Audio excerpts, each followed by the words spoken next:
We're about 6 weeks away from Thanksgiving, can you believe it? And now the CDC has some recommendations to keep your family safe. That's one of the day's other big stories.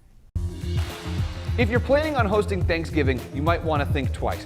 Doctors say that COVID-19 is spreading even in small family gatherings because people are less likely to wear a mask and less likely to practice social distancing. The CDC has a list of activities for Thanksgiving that range from low risk to moderate to high risk. The highest risk, indoor gatherings with a large number of people.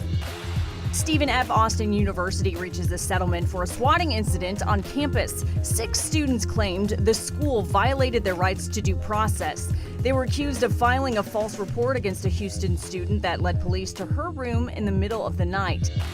Thieves targeting community and post office mailboxes. The Harris County District Attorney's Office says there's not only been a jump in mail theft cases recently, but also armed robberies of letter carriers. Texas Workforce Commission continues to pay out over 1 million claims every 2 weeks.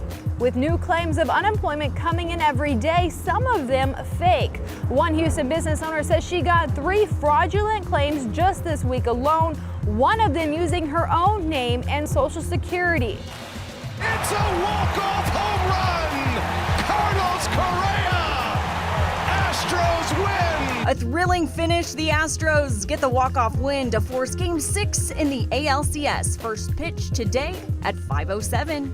And those are the big stories on this Friday morning. And one thing you need to know out there on this Friday is that we do have shower activity around town, but those showers will gradually fade as we go throughout the day. We're talking about the rain fading away from our northern counties first, then eventually down towards the southern counties where you'll still deal with the clouds and cooler conditions later on this afternoon. But bear in mind, as we go through the weekend, it's going to be a nicer and brighter time across the area. I'll have the full forecast coming on up in just a few minutes. That sounds nice, Addison. Thank you. While it's still rare, we've now seen multiple people catch the coronavirus twice. So will that change the effectiveness of a vaccine? Anieli Ruiz connects the dots. The case of a Nevada man who was reinfected with coronavirus is raising new questions about vaccines. But the experts say not to worry. Let's connect the dots. The reinfection case in Nevada was recently published in the medical journal The Lancet. The 25-year-old man tested positive for COVID-19 in April, then again in June. That second round of coronavirus ended up being worse than the first, and the man had to be hospitalized. It is the first confirmed case of reinfection in the United States, but there have been other cases in Europe and Asia. Experts believe reinfection is rare and that the vast majority of people who get reinfected may not even realize it. In one confirmed case in Hong Kong, the man had no idea he was infected again.